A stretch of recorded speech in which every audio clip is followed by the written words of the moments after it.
Welcome to Real Estate Radio Live, an informative and engaging podcast discussing everything you need to know about the world of real estate. Your host, Joe Caccera, provides you with insight and guidance on how to buy, sell, finance, and invest in real estate. He also offers real estate tax management strategies, new construction advice, home improvement tips, and much, much more. And now, to guide you around the world of real estate, here's your host and Real Estate Radio Live team leader, Joe Caccera. Welcome in. This is Joe Caccera with Real Estate Radio Live, the podcast series. I'm here on a Tuesday with Mike D'Ambrosio, as we always are. Just a reminder, with you still 5 days a week. The podcasts are out Monday through Friday. Mike is doing a podcast on Mondays, and then he and I team up on Tuesdays.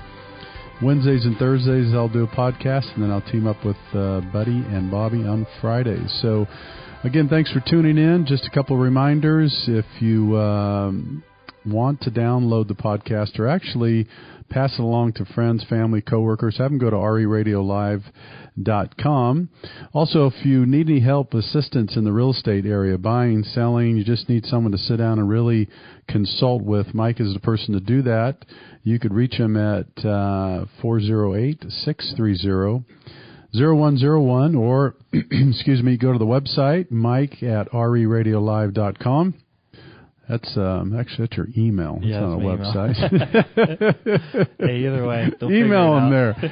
Or if you go to website at reradiolive.com, you can reach either one of us. If you need any information on financing, whether it's a purchase or refinance, I could help you with that. You can reach me at 408-838-9060. The topic today, we're going to cover a couple different things. Just had some news come out from the FHA that they lowered the monthly or the annual mortgage insurance premium, so that's exciting for first-time home buyers and others that use FHA.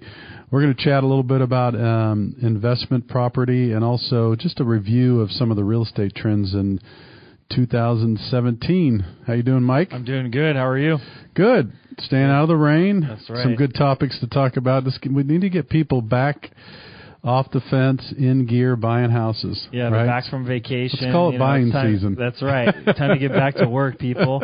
Start making that money so you can buy a house or something like that. Christmas is over. Get rolling. New Year's. Happy New Year's to all for sure. But let's talk first for a couple minutes about FHA. Those that aren't familiar, FHA is still a really good product for people that are trying to get financing. Yeah. I'll say primarily, I mean, it's not primarily for first-time home buyers. It's a great, great program for first-time home buyers.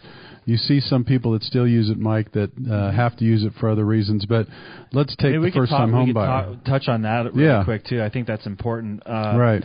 But I remember FHA, I mean, it's not as prevalent in the areas that we sell real estate. True. When I started selling in Sacramento, it was huge. Yeah. I mean, it's big in areas of lower cost area. Maybe lower cost is not the right term, but more affordable areas. Yes, right. It's an important program, and I think it helps people achieve the American dream. And it does. And it's hard in areas like Silicon Valley to save up 10, 20, 30% of $1 million. Right. I mean, that's just hard. So I think FHA allows people to do that, and 3.5% down or whatnot. So talk about this new change and what does that mean financially for these people? Yeah, what it means is, I'll do a review of FHA. You could get in for as little as 3.5% down.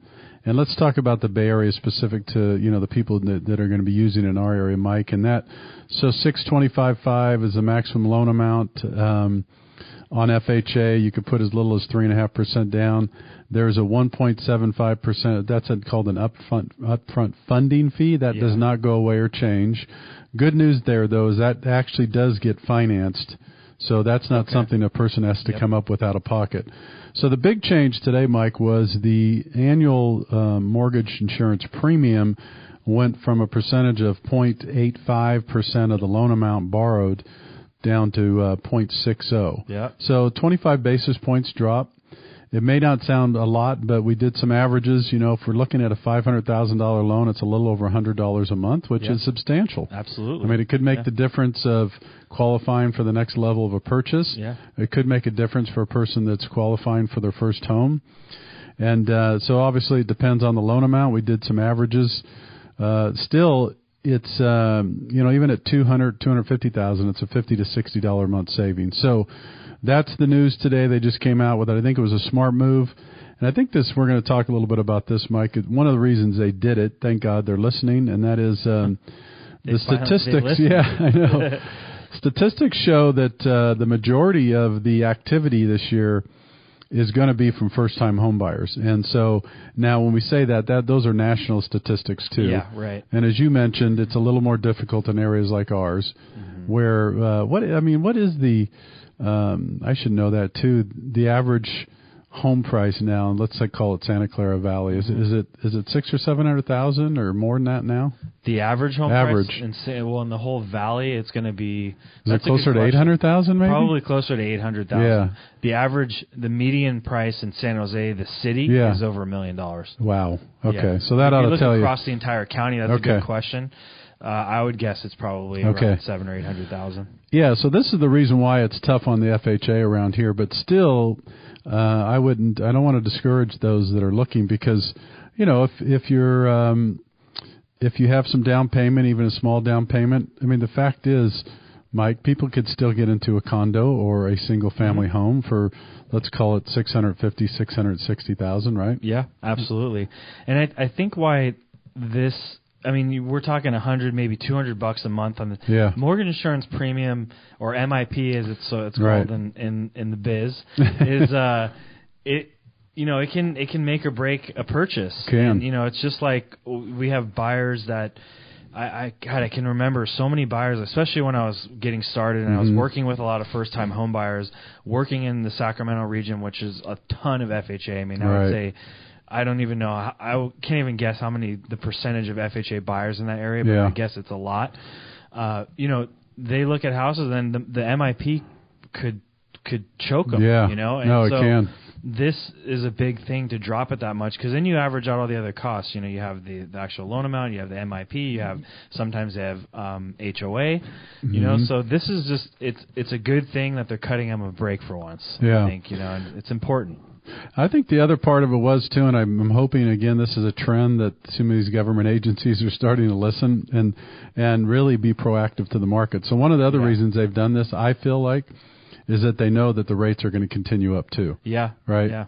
I mean, I think that's another indication. And so who knows? I mean, maybe they'll drop it even further. And I was reminded yesterday talking to someone that does a lot of business in Florida. They were telling me how much military uses VA loans. Right. And we're not used to that here so much, Mike, because of Silicon Valley, right? But that's another good point. I mean, maybe if there's a lot more money put into the military, who knows, with the new administration, we might see a lot more people eligible to buy in that area as well. Absolutely. And I am going to touch on that later when we talk about investments and where to invest because I think military it's an important piece of but getting back to the FHA and why the bigger segment of the market's going to be first-time home buyer. You mentioned that earlier in the show. And my guess to all of that is, number one, millennials are the biggest part of the workforce, from what I understand. So they're, obviously a younger generation and probably have some sort of college debt and other debts to their name. So FHA is a good choice for them. And so this is just another break to get that millennial generation into the American dream. Yeah. I think. Before we move on to some of the trends in 2017, let's talk a little bit about the I think it was worth mentioning. You brought it up. There's other reasons someone might use FHA. Yes. Right? I mean, that's an important thing to talk about because I don't think it comes up enough. A lot of people associate FHA with first-time home buyers, and it's a great program. But, Mike and I are aware, and other people, if you've been in this business a while, so there's other reasons why a person might use FHA. One would be if they have less than average or better credit. Right. Right? If your credit scores for some reason are on the lower side, that would be a reason for FHA. Also, on different circumstances, if you have had a short sale or a foreclosure in typically 5 years or less, there's some provisions there. FHA is financing for that reason. And then the other reason would be, debt FHA also has some very liberal lending.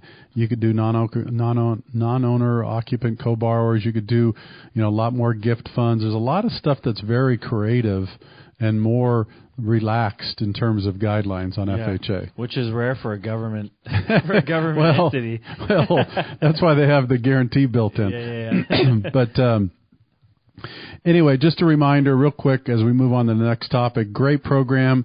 The message I want to get out today, and I'll continue getting out for the next several months, is I am encouraged. I want people, if you're on the fence, if you're thinking about buying or moving up, I'm telling you now is a great time.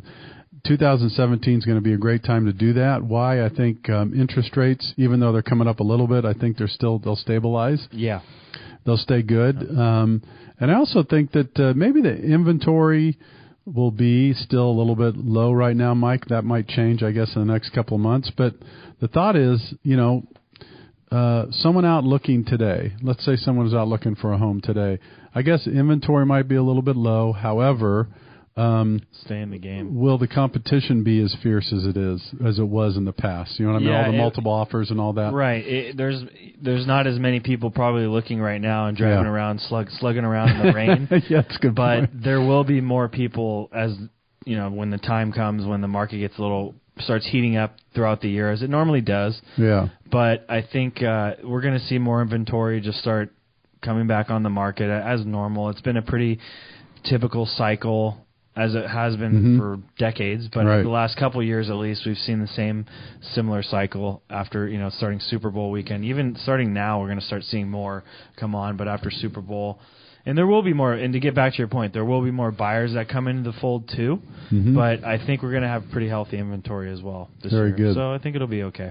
All right, we're going to take a quick break. When we come back, Mike and I are going to jump back and we're going to get into some of the trends of 2017 in the real estate market and where is the best place to buy investment property. We'll be back with you to continue in just a couple minutes. For more information on today's program, visit reradiolive.com. That's reradiolive.com.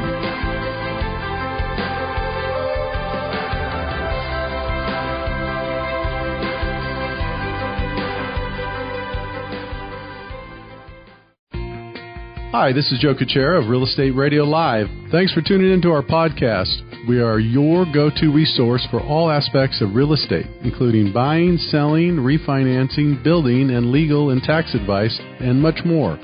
You can subscribe to Real Estate Radio Live podcast on iTunes and Stitcher to listen to an engaging discussion about anything and everything real estate. So make sure you get our app, RE Radio Live, in the iTunes store to follow the show. Welcome back to Real Estate Radio Live.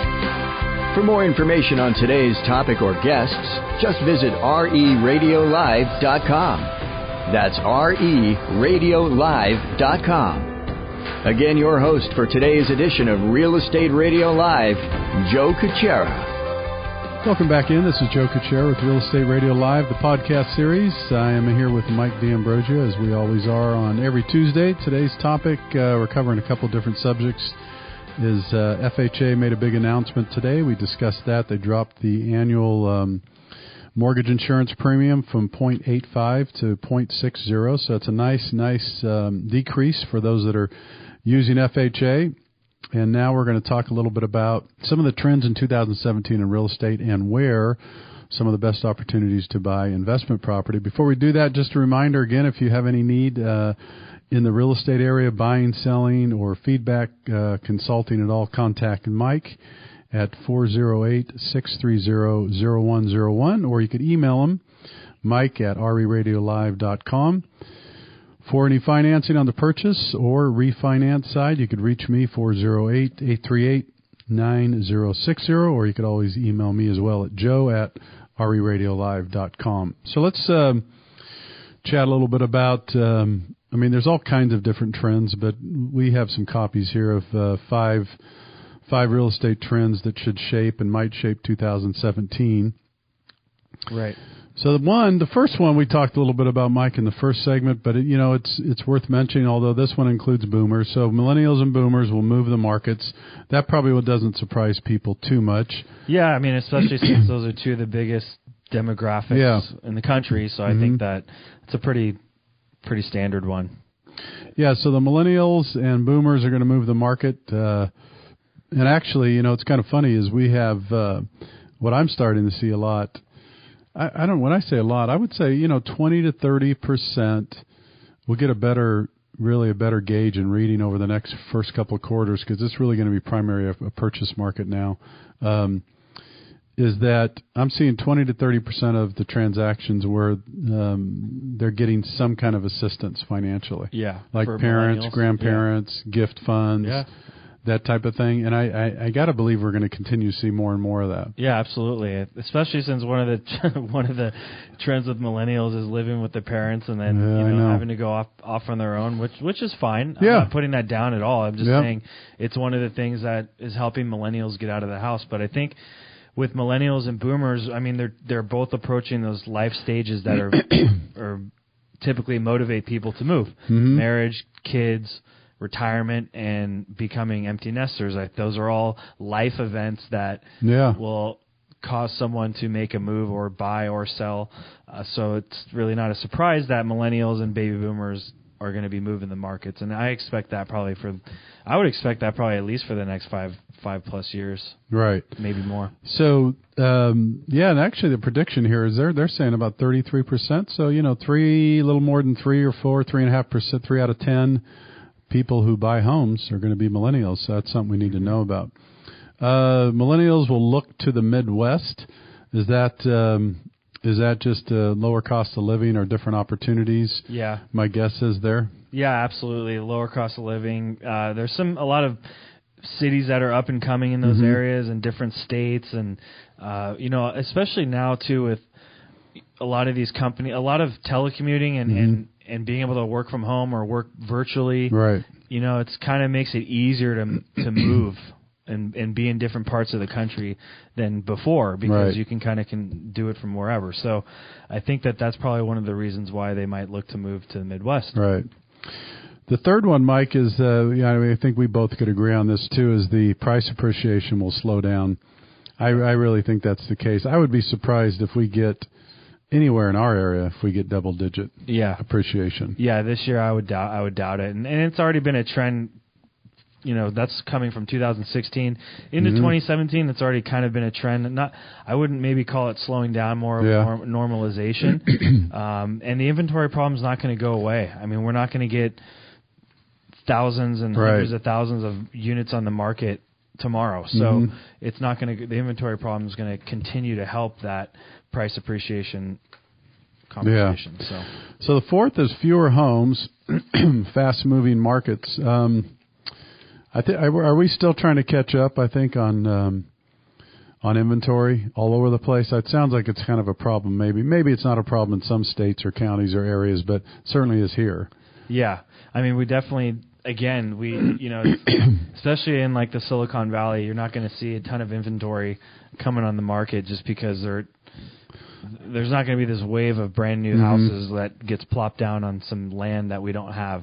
You know? So we do need. It's going to be hard to catch up with the demand in those areas.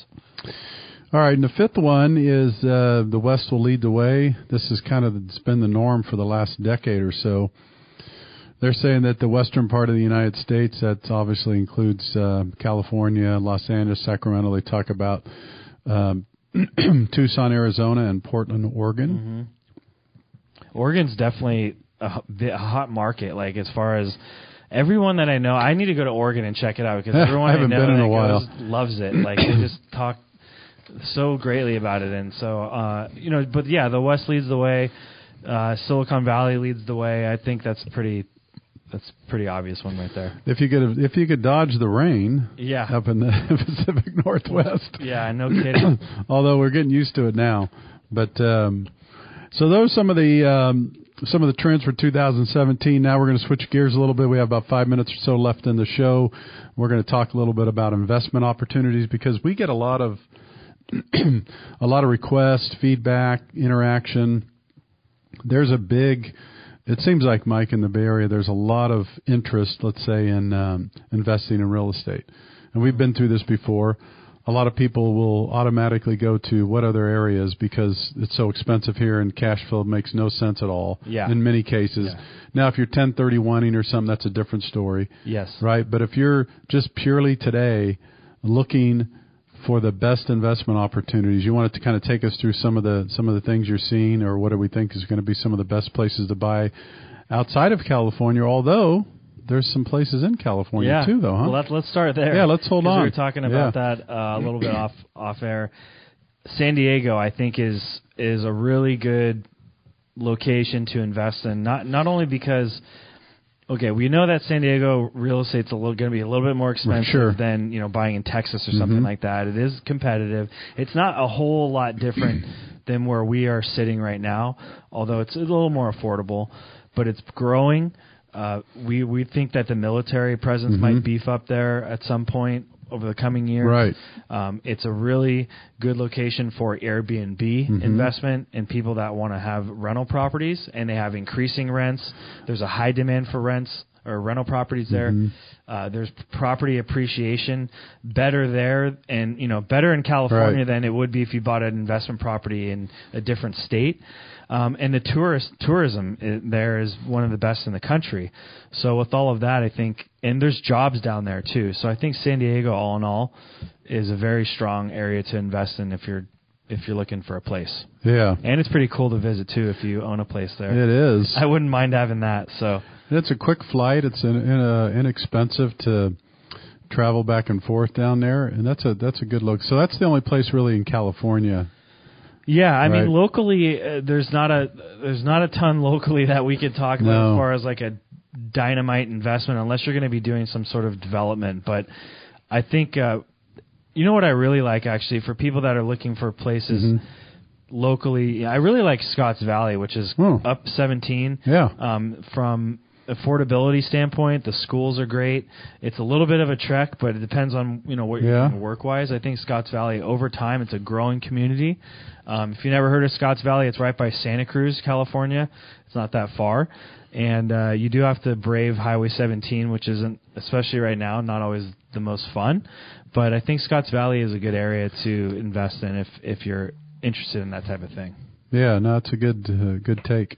As far as across the country goes, so, I mean, always on these lists that we look at, you always have Texas, and I don't think that's going to change. Probably not. It's a thriving business area. Yeah, San Antonio, Austin, Dallas. I mean, those are three cities that show up on every list you can look at, and for good reason, And when you look at outside of the state, you always want to look at population growth, potential for population growth, and potential and healthy job growth, and home price growth. One of the things that people don't think about a lot, and especially now with the new president coming in that's more military-minded and has more military-minded cabinet members, is military and areas of the country that there's going to be military growth in, as well as something to look at, because not only for maybe building homes because they might be buying them, but also for investing in rental properties because they're going to need somewhere to live because they don't all live on base. Yeah. So I think that military growth is something to target as you look across the country too. Okay. What are the things, Mac, you just mentioned it, but let's say someone is saying, I'm trying to educate myself. You just mentioned, if you could go through it again, the 3 or 4 things that you really should look for in a market. Right. So potential for population growth, jobs, which is usually grown by jobs. Right. And then healthy home price growth, appreciation, and military growth. Got it. Yeah. All right. So you have you mentioned the Texas area, San Antonio, Dallas, Fort Worth. Yeah. And then there's some Florida. You mentioned that's tied to some of the military growth, obviously, right? Jacksonville. Right. I mean, we've had companies on that work in those areas. We've had them on the show before, and I think those are all good areas. Vegas even is on a lot of these lists too, and as much as we all love to hate Vegas, or either way around, depending on what experiences you've had there. They have growth opportunity. They have a lot of growth opportunity. It's a huge, thriving financial area. It's not just party. They actually have business there. And so Vegas is actually it's a big Interesting. financial and commercial center of the U.S. And they might be getting the Raiders. They might. So with all of that being said, they just got a hockey team. They'll be playing. They'll be playing our Sharks next year. I think they start next year, and then they might be getting the Raiders. That's right. Who knows what's going to happen?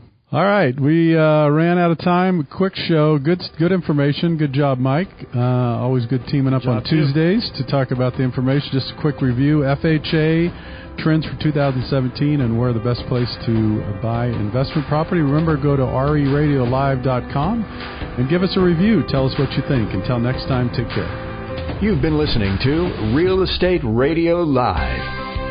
For more information on today's program, visit reradiolive.com.